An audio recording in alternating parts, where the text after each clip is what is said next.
The silent vastness of space had always made humans feel small, but today we stood tall.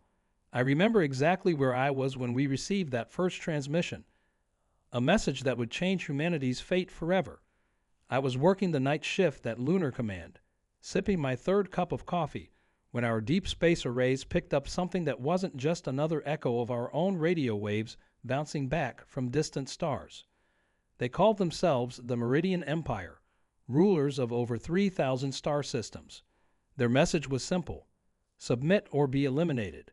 Humanity had exactly one Earth month to surrender our sovereignty and become their newest subject species. They didn't even bother sending diplomats, just automated beacons broadcasting their terms in every language they decoded from our transmissions.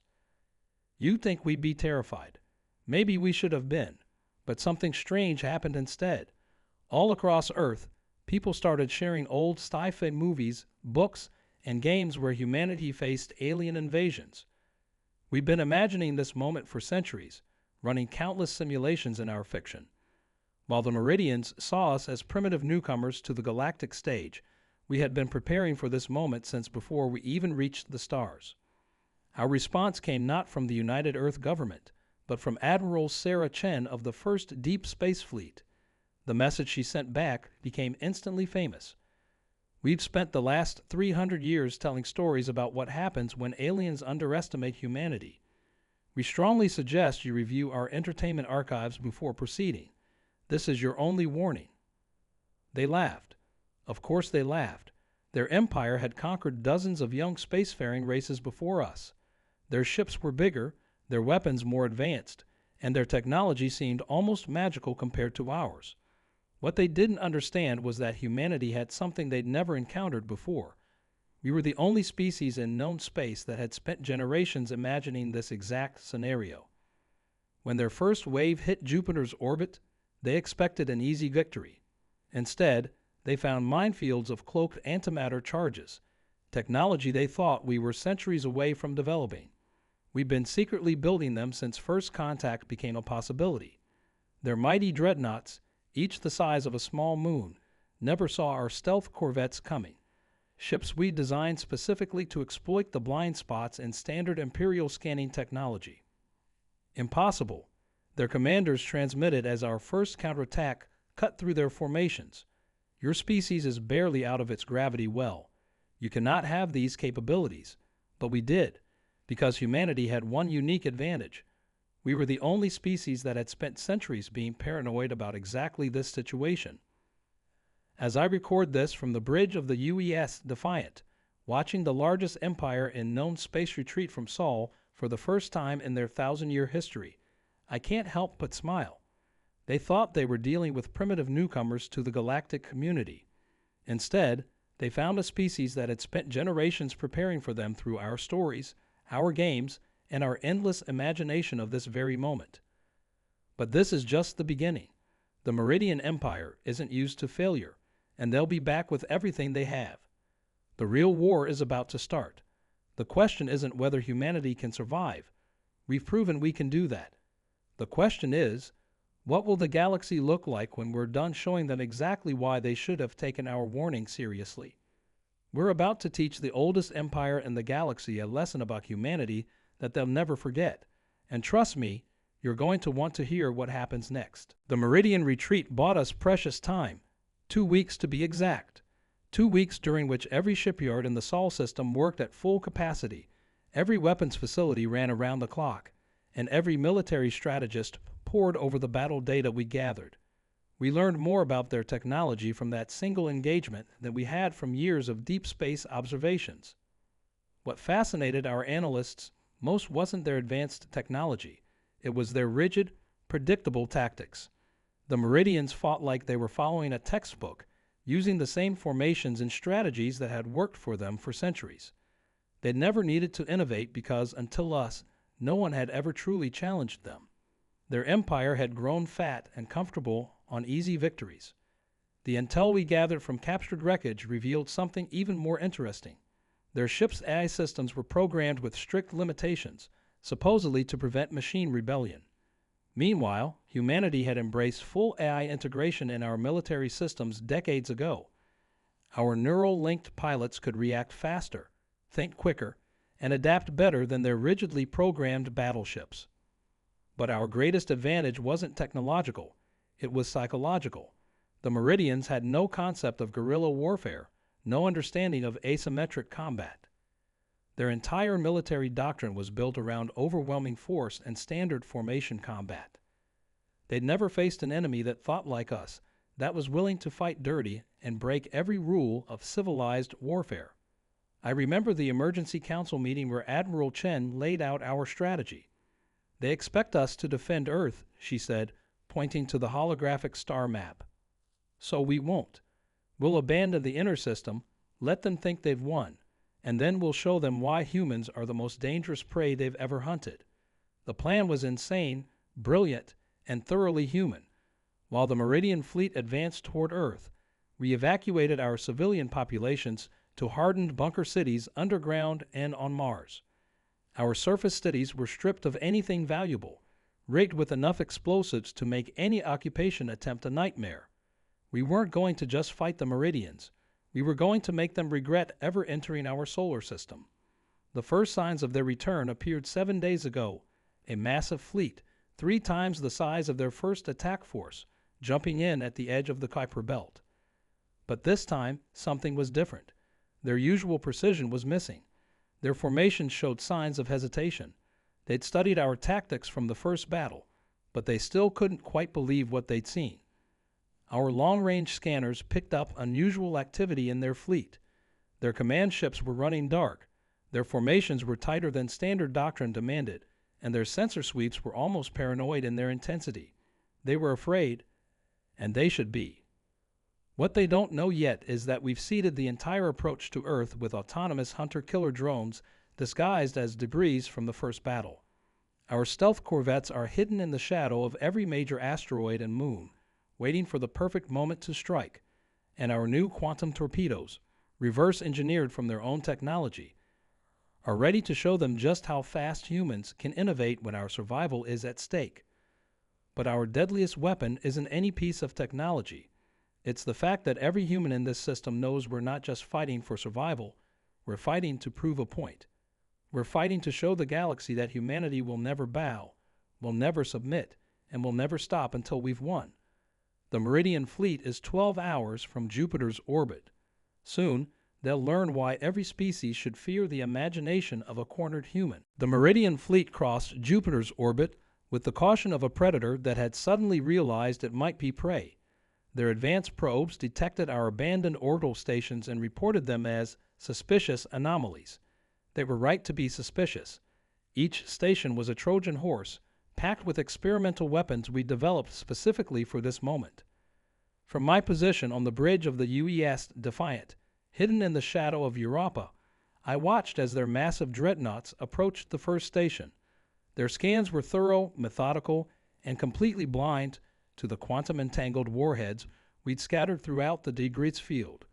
Years of studying their sensor technology had taught us exactly how to exploit their blind spots. All ships maintain silent running. Admiral Chen's voice came through our neural links, calm and steady. Let them get closer. Let them think they've figured out our trap. The entire human fleet held its breath, watching as the Meridian ships moved exactly where we wanted them. The first station exploded exactly as planned, but it wasn't the explosion that did the real damage. It was the cascade of quantum disruptions that followed, rippling through their formation like a stone thrown into a pond. Their shields flickered, their communications stuttered, and in that moment of confusion, we struck. Our stealth corvettes emerged from hiding, not in the coordinated attack pattern they expected, but in the chaos theory formations we developed. Each ship moved independently, following complex mathematical patterns that looked like random chance to their tactical computers. The Meridians had never seen warfare like this. They couldn't predict what they couldn't understand. But something was different this time. The Meridian ships didn't break formation as we expected. Instead, they tightened their lines, adapting to our attacks with a flexibility we hadn't seen before. They were learning, evolving their tactics in real time. For the first time, I felt a chill of real fear. Multiple new signatures detected. Our sensor officer called out. They're not Meridian designs. Different energy patterns. Unknown configuration. More ships were jumping in, but they weren't the reinforcements we'd feared. These were smaller, faster vessels with unfamiliar markings. Admiral Chen's voice crackled through the command channel. All ships, hold position. We're receiving a transmission from the new arrivals. The message that followed changed everything we thought we knew about this war. People of Earth, the transmission began in perfect English. We are the Resistance. We fought the Meridian Empire for centuries, waiting for a species with the courage to stand against them openly. We've watched your battle tactics, studied your responses. You've done in weeks what we couldn't do in generations. You've made them afraid. On our tactical displays, the new ships were taking up flanking positions around our fleet. The Meridian forces had stopped advancing, caught between two forces they couldn't predict. But something about their formation had changed. They were shifting into a defensive pattern we'd never seen before. Admiral. Our tactical officer's voice was tense. The Meridian flagship is powering up something massive. Energy readings are off the charts. This isn't in any of our intel reports. Whatever the Meridians were preparing, it was their answer to being cornered for the first time in their history. As both fleets hung in the void between Jupiter and Mars, I realized we were about to witness something unprecedented in galactic history. The next few moments would determine not just the fate of humanity, but the future of every species that had ever dreamed of freedom from the Empire. The Meridian flagship's energy readings continued to climb, and in that moment, I understood that all our preparations, all our clever plans and traps, were about to be tested against something none of us had ever imagined possible. The Meridian flagship's hull began to split apart, revealing something that defied our understanding of their technology. It wasn't a weapon, it was a gate, a massive ring of swirling energy that pulsed with colors our sensors couldn't even classify. Our database of Meridian tech had nothing like this. This wasn't just an escalation. It was something they'd kept hidden from every species they'd ever conquered. Multiple quantum signatures detected. Our science officer reported, her voice steady despite the impossible readings on her screens.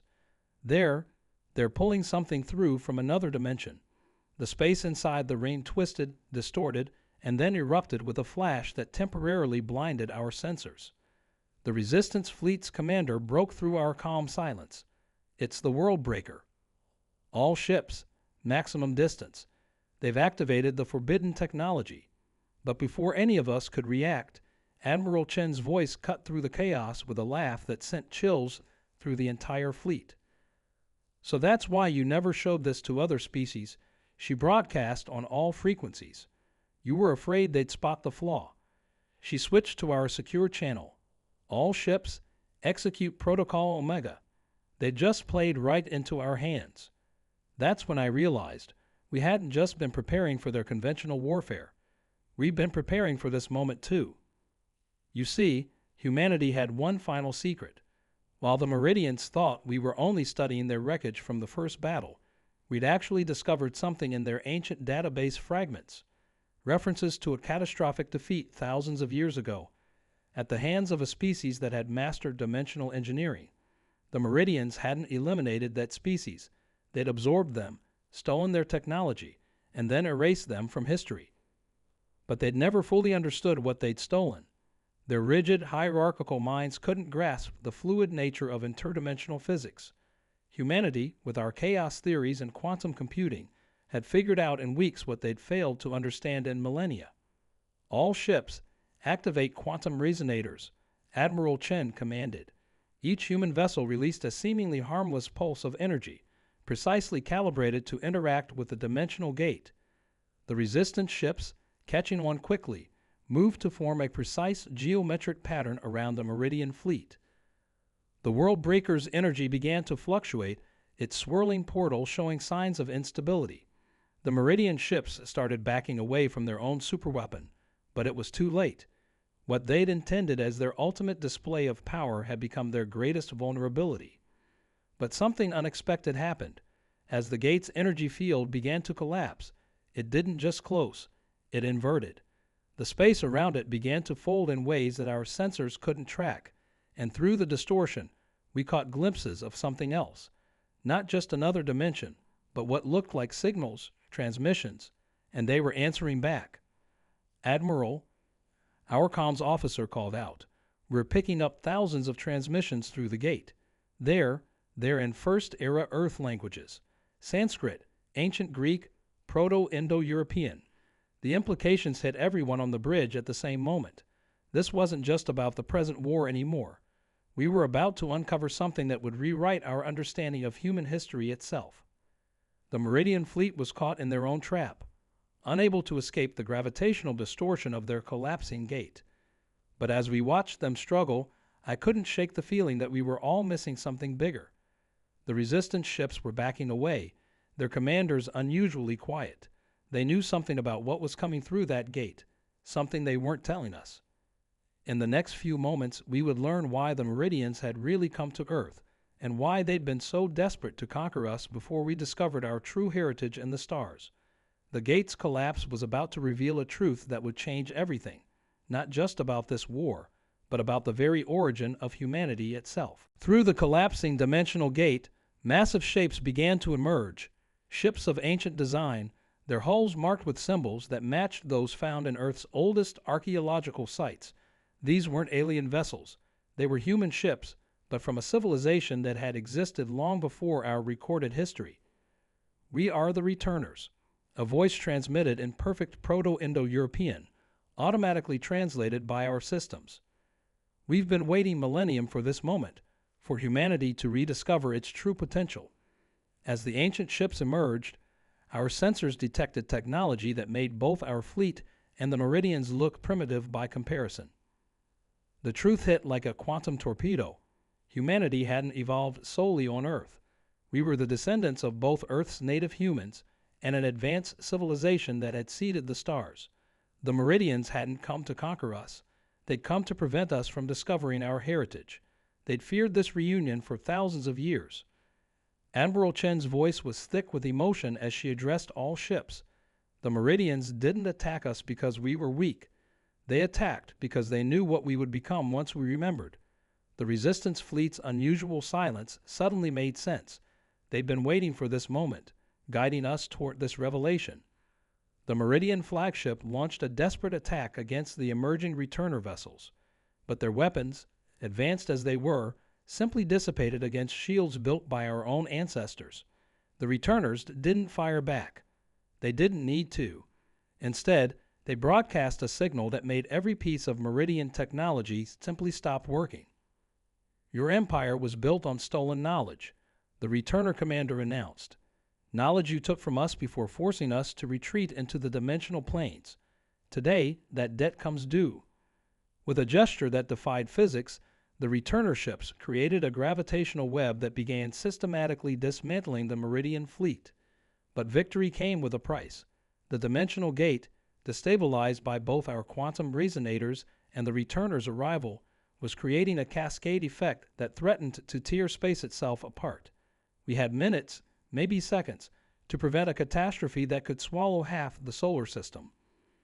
What happened next showed why humanity had survived every challenge we'd ever faced. Without orders, without hesitation, human and resistance ships moved as one, using our combined technology to contain the collapse. The returners added their power to ours, three civilizations working in perfect sync to prevent disaster.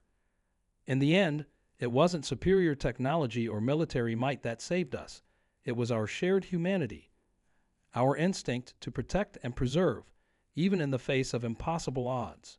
The gate collapsed in on itself, taking the remaining Meridian ships with it, but leaving something more valuable than victory: unity.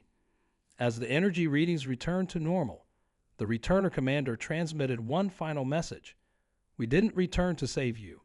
We returned because you proved yourselves ready to save everyone else." They shared coordinates, locations of other human colonies scattered across the galaxy, hidden from the Meridians for millennia. Earth wasn't our only home. It was just the beginning.